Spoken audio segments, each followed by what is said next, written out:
Outra vez no vale. Passar pelo vale da sombra da morte não é algo que a gente goste. Não é algo gostoso, não é brinquedo, não é coisa que a gente se alegra de dizer que está passando. Esse não foi meu primeiro nem segundo, e talvez não seja o último vale pelo qual eu tenho passado a minha vida. Mas o fato é que os vales da sombra, eles possuem um valor pedagógico, um valor didático, um valor de libertação muito profundo. E é preciso estar aberto, é preciso se posicionar em atitude de reverência para com esse próprio momento, com essa própria existência, para perceber exatamente o que está acontecendo em nossa vida naquele momento, no momento do vale. Eu vou me referir especificamente a esse vale que aconteceu no mês passado. Estamos aqui no mês de dezembro de 2023 e agora em novembro eu passei por um vale bastante significativo. Entendo que corpo, alma e espírito, quando alinhados, quando em harmonia, as percepções e as interferências do meio e do contexto são integradas, são analisadas, são interpretadas, são recebidas de maneira muito diferente quando há um desalinhamento. Por que eu digo isso? No mês de novembro, nós tivemos alguns desafios na empresa, desafios estes que podem ser superados a qualquer momento, estão sendo superados, já foram superados na realidade. Ocorre que no momento em que ocorre a situação, que chega a situação, bate aquela preocupação, aquele desespero, poxa, como vou resolver isso? É uma situação séria, complexa. O empreendedorismo, ele tem dessas situações, de você ter que se posicionar e buscar solução, ir para cima e resolver. Não dá para ficar passivo esperando as coisas acontecerem. Você tem que confiar no fluxo, confiar em Deus, deixar as coisas fluírem. Contudo, é preciso iniciativa, é preciso força, é preciso garra, determinação para resolver as coisas. Ocorre que no mês de dezembro, no mês de novembro, eu tive uma viagem para atender um cliente em um estado, em um outro estado, um processo de avaliação do MEC. E eu estava nesse meio desse processo de dificuldade não financeira, mas dificuldade com a relação a esses desafios da empresa, de dois clientes que apresentaram uma situação bastante desafiadora, e fiz essa viagem. E estava com Covid, não sabia. Desde quando surgiu a pandemia, final de 2019, 2020, março lá de 2020, nunca havia sido de maneira nenhuma alcançado pelo vírus da Covid. Passei ileso por todo esse período. E agora, 2023, novembro de 2023, a Covid realmente aconteceu. E um dos sintomas assim muito fortes que eu tive, além de perda de sabor e de paladar, foram dois. Um no que se refere ao aspecto físico, que foi uma fraqueza muito extrema, muito forte, às vezes um pico de fraqueza muito grande, de desfalecimento físico, assim, que era uma coisa muito forte, e o outro, confusão mental. Senti meus pensamentos muito confusos, de uma maneira como poucas vezes senti na vida. Então foi bastante desafiador. Estava no contexto dessa viagem, inclusive lá, nessa viagem, um dos dias de atendimento da comissão do MEC, me senti tão mal que eu pedi para parar a avaliação e precisei sentar, porque eu estava a ponto de cair no chão. Então, realmente, uma situação muito desgastante, muito desafiadora. E o que ocorreu foi isso. No meio desse contexto todo, de desafios na empresa, doença física, me senti fraco, talvez tenha me distraído, provavelmente me distraí no meu cuidado com os meus pensamentos, com certeza isso aconteceu. Deixei levar por algumas situações. Sabe quando você diz, por você ter autoridade, você saber o que fazer, e diz assim, olha, você está sob a minha orientação nesse momento, então neste momento você precisa, no teu prato você ter arroz, você ter feijão e o bife. Mas você, mesmo respeitando a minha opinião, por algum motivo você entende que você precisa ter arroz, macarrão e purê de batata. Você esqueceu o feijão e o bife. E houve um desequilíbrio nisso. Então, por conta desse desequilíbrio, aquilo que havia sido planejado não foi alcançado a primeiro momento. Eu estou falando isso através de uma metáfora para vocês entenderem o quão é complexo essa relação profissional com o nível de gestão de alta complexidade, de alta gestão. Mas o fato é que as coisas aconteceram, algumas delas recaíram sobre mim, algumas absorvi, outras passei para a liderança, para as demais pessoas envolvidas, e deu certo. Mas eu estava naquele contexto, como falei, de saúde debilitada. O fato é que, quando retornei para casa, fiz o exame, descobri que estava com Covid nessa viagem, durante a viagem. 2 dias depois voltei para casa, e o retorno de viagem foi terrível. O aeroporto de São Paulo estava com problema, e uma viagem que era para ter demorado 5 horas levou quase 14 horas. Cheguei em casa à noite muito cansado, tudo que eu consegui foi tomar um banho, deitar, e no dia seguinte eu estava na mesa de café da manhã conversando com minha esposa, e minha filha chegou para mim e disse: pai, você não está bem, o que aconteceu? E minha esposa tinha dito já isso, e eu cheguei e falei: eu preciso conversar com minha esposa. E nós subimos, fomos ao quarto, e graças a Deus a gente tem muito essa relação de construção, de ser luz um na vida do outro. E no quarto a gente começou a conversar, e ela falou algumas coisas, e tudo que eu queria naquele momento era apenas não falar nada, não expressar nada. Eu só precisava sentar, colocar a cabeça no colo dela e sentir a presença dela, e assim eu fiz. E o meu corpo, as minhas emoções, elas conseguem ter fluidez, elas conseguem ter fluxo, elas conseguem ser diluída, toda essa água da emoção a partir do choro. Então eu aprendi a não mais resistir ao choro, então me permiti chorar no colo da minha esposa, e depois a gente começou a conversar. E o fato é que eu estava no vale da sombra naquele momento. Um vale de sombra espiritual, um vale de sombra emocional, um vale de sombra físico. E aquilo foi terrível, porque eu imaginei na minha presunção de momento que os vales que eu viesse a passar futuramente, depois de um determinado momento, depois eu vou contar para vocês em outro vídeo o primeiro vale dessa fase da minha vida, o quanto ele foi forte, impactante, significativo e simbólico. Eu imaginei que não teria necessariamente que passar por essas coisas, mas aí passei. E eu fiquei perguntando: mas por que eu estou passando por isso de novo? Por que estou passando novamente por este vale?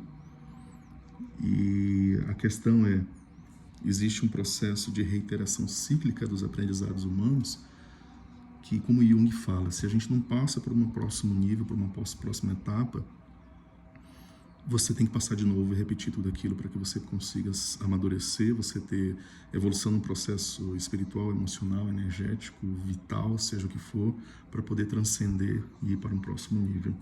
Eu fui me perguntando, então, qual foi o nível que eu fiquei reprovado, em que eu estava trabalhando ou não trabalhando, ou fazendo de errado, e ao mesmo tempo sentimento de gratidão profundo por estar passando por aquele vale. Isso era muito estranho estar passando por tanta dor, por ver tanta negritude, por não conseguir ver coisas boas na minha frente, pela questão emocional, física, que era muito forte, minha cabeça estava muito confusa, mas ao mesmo tempo, quando eu tinha a força para racionalizar, a razão me mostrava exatamente que eu estava sendo cuidado por Deus, mas não conseguia enxergar isso no aspecto espiritual e emocional, e é interessante esse aspecto. Resultado, eu decidi então, eu lembrei na realidade de um texto, assim, Deus ele utiliza de diversas maneiras, pessoas, circunstâncias, livros espirituais para falar comigo com muita frequência. E a Bíblia é com certeza o mais poderoso de todos, no sentido de que é aquele que com maior intensidade, maior clareza e maior amplitude de poder consegue alcançar o meu coração em mensagens de cunho espiritual, emocional, relacional, etc. Não que os outros não consigam, não façam isso, ou não permitam, muito pelo contrário. Eu consigo sim ser alcançado, mas a Bíblia é diferente, a Bíblia é especial, a Bíblia é outro nível, cara. Então é fantástico isso.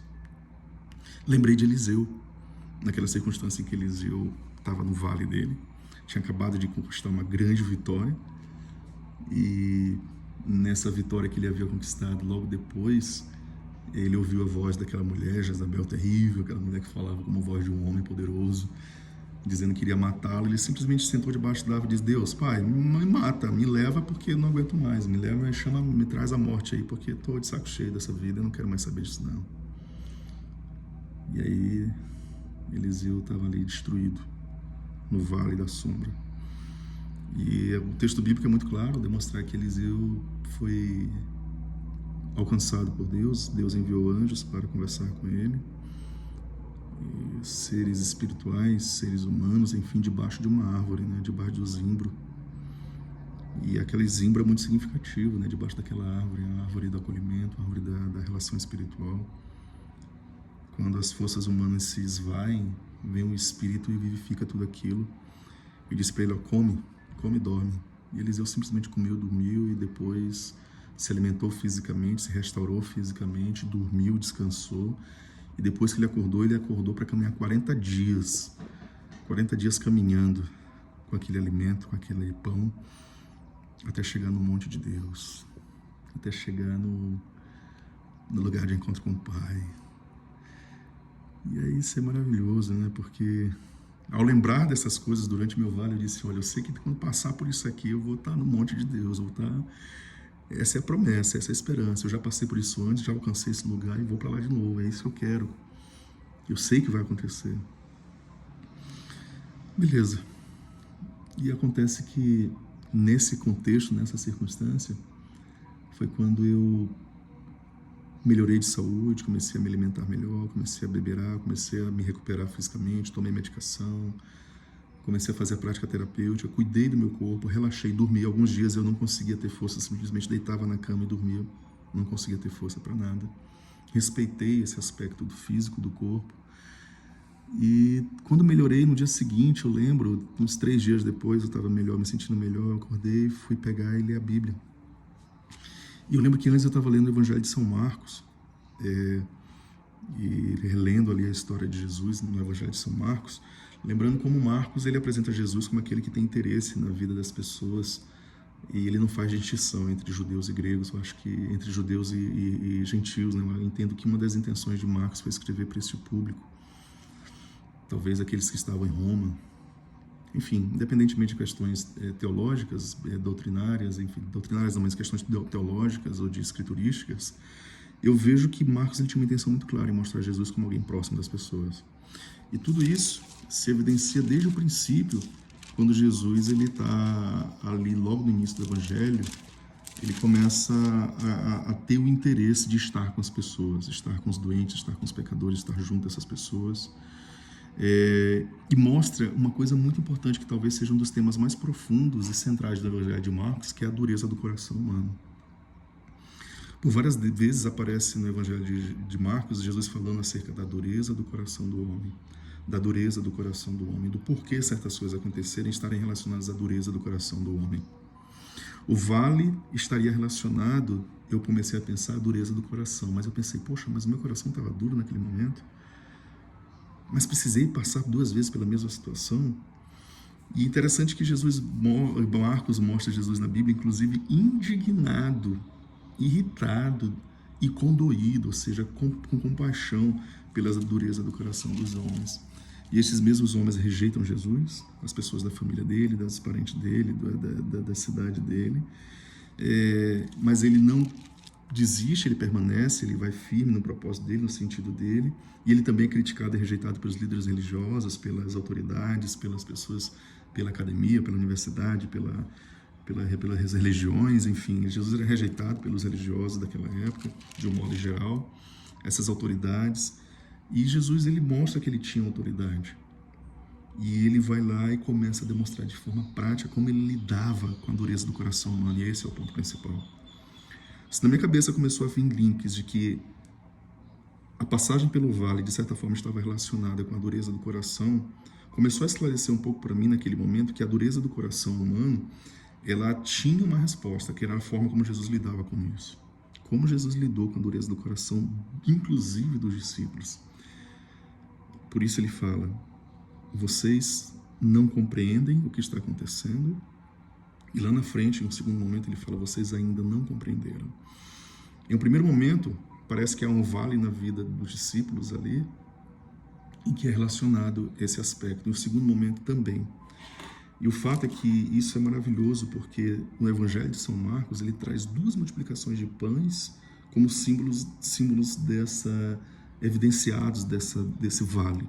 É interessante como a multiplicação de pães, um grande milagre, ele é prenunciado como um grande vale, como uma grande provação para os discípulos, para os homens que estavam vendo tudo aquilo acontecer. E eu me vi naquele contexto, eu me perguntei, mas por que 2 multiplicações de pães? Por que Marcos relata uma primeira multiplicação de pães direcionada para os judeus e uma segunda multiplicação de pães relacionada para os gentios? Por que essa distinção? Por que essa preocupação em fazer tudo isso?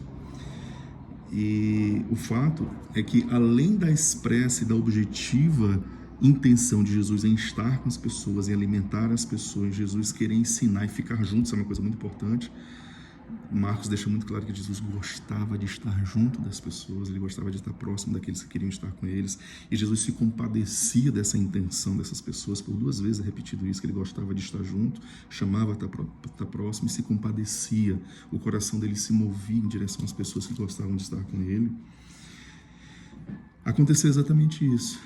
Diante de um grande desafio, diante de uma grande dificuldade, que foi a falta de pão e a necessidade de alimentar aquela multidão, Jesus interveio. Então ele pede aos discípulos que eles tragam tudo aquilo que eles tinham. A princípio, 5 pães e 2 peixes, e alimentou mais de 5.000.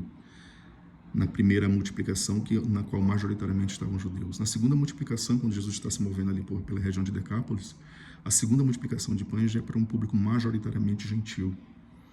Também ele traz ali, o evangelista relata que trouxeram 7 pães, alguns peixinhos, e Jesus alimenta mais de 4.000 pessoas. Então, esses 2 relatos são chocantes por vários motivos. O primeiro é que, teologicamente, biblicamente falando, o que está em jogo não é apenas a quantidade de vales pelas quais as pessoas precisam passar, não era apenas a questão do vale, do meu vale particular. Era uma questão muito mais profunda, era a questão da necessidade de se perceber a presença de quem estava ali, de quem está comigo no vale, de quem me acompanha em todo esse processo, de quem deseja estar ao meu lado, de quem busca a minha presença, que é o próprio Deus. Eu, como reino de Deus aqui na terra, como habitação do Altíssimo, como templo do Espírito Santo aqui nessa vida, nessa terra, eu sou uma manifestação viva do Deus Todo-Poderoso. E esse Deus Todo-Poderoso, ele se alegra, ele se compraz, ele se sente feliz em estar comigo, estar em comunhão comigo.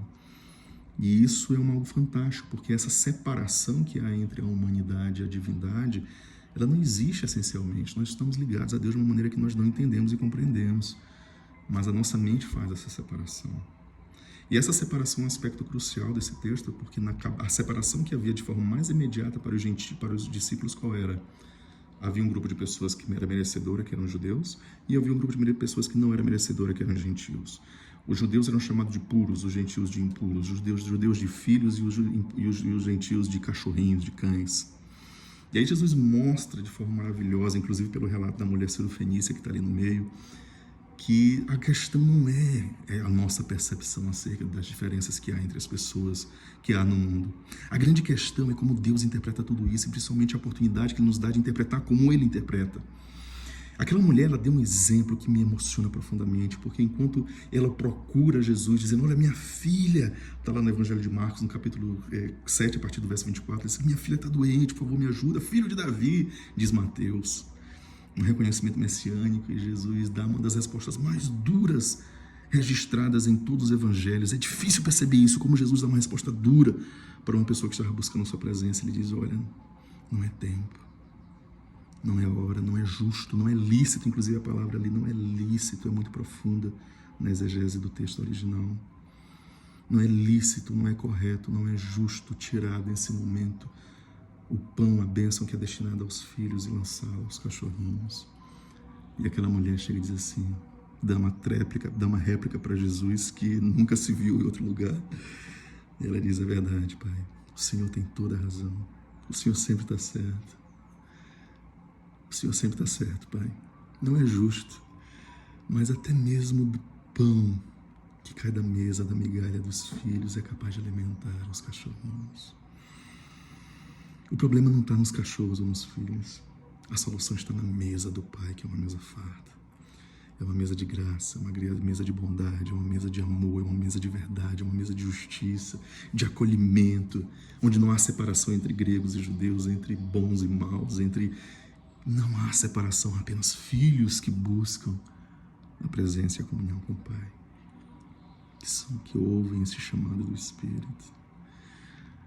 E alguns estudiosos dizem que foi a única vez em que Jesus perdeu uma tréplica de discussão em todos os evangelhos. Não sei se procede, nunca parei para estudar isso mais detalhadamente. Mas o fato é que Jesus simplesmente não argumenta, ele simplesmente diz: filha, por causa desta tua palavra de fé, por causa dessa tua voz, da tua palavra sagrada, desse teu verbo sagrado de confiança, de que há abundância na mesa do Pai, vai porque já é. Tua filha já está curada, já está livre daquele demônio. A palavra ali já é um tempo perfeito, é um auristo, ali é uma expressão que significa o tempo concluído perfeitamente. Aquela menina estava realmente curada naquele momento por causa da fé daquela mulher. E é isso que acontece. Entre uma multiplicação de pães, um vale, e uma segunda multiplicação de pães, um segundo vale. Uma manifestação de amor supremo, de entendimento de que Deus está dizendo: olha, todos os filhos, aparentemente chamados de cães ou de filhos, são filhos diante do Pai Eterno. Então, espaço para todos, alimento para todos. E essa questão do alimento, ela perpetua as duas multiplicações de pães, porque é pão. É o pão que sacia a fome, que alimenta o corpo, que dá energia, que faz com que as pessoas continuem sua caminhada. E ali, então, naquele contexto da segunda multiplicação, veio esse vale. É interessante perceber exatamente isso, que na minha percepção naquele momento, resumindo a história, as duas multiplicações de pães ocorreram porque o próprio Jesus disse que o coração dos discípulos ainda estava endurecido. Os meus dois vales ocorreram porque o meu coração ainda estava endurecido. No primeiro vale que eu passei, depois eu conto essa história para vocês, que é algo realmente sobrenatural, poderoso, eu havia entendido que era necessário quando é necessário começar a compartilhar o pão. Acontece que eu retive o pão. Eu passei todo esse tempo escondendo o pão na minha cesta. Passei por este segundo vale para entender que era necessário, era a hora, chegada a hora de compartilhar os pães, de abrir os cestos, porque a multiplicação não depende de mim. Se algum motivo, se por alguma forma você for alcançado por este vídeo, você se for atraído para essa mensagem, se você ver este vídeo até o final, e se de alguma forma Deus falar ao teu coração através deste vídeo, é Ele que multiplica o pão. Não sou eu que estou fazendo nada aqui. Eu só estou fazendo isso aqui, ó. Tá aqui, Pai. Minha cestinha, minha cesta com o meu pão. Minha cesta envolve esse aparelho de celular, minha voz, a minha vida, o meu corpo, minha energia, minha intenção, a inteireza do meu coração nesse momento em estar alcançando alguém, esse instrumento para alcançar alguém. Mas quem vai ser alcançado não me interessa. Quem vai rejeitar não me interessa. Porque isso é um trabalho do Pai. É o Pai que multiplica o pão. De forma muito didática, meu amigo, meu irmão, minha amiga, meu irmão que está ouvindo esse vídeo aqui nesse momento, eu entendi que o segundo vale que eu estava passando na minha vida naquele momento, ele tinha um papel didático. Porque o meu coração ainda estava endurecido, eu estava retendo o pão ainda, com egoísmo, um egoísmo muito grande, é preciso liberar o egoísmo. Porque quem alimenta a multidão é Deus, é Jesus, é o Espírito, é a inteireza da salvação e da eternidade. É a hora apenas de trazer o que eu tenho nas mãos, e assim eu cumpro o meu propósito. O vale foi muito pedagógico, foi doloroso, foi sofrido. Mas é muito gostoso chegar aqui neste dia de hoje e ver a multiplicação dos pães. Depois do vale da sombra, do vale da morte. Pai seja contigo. Um beijo no coração.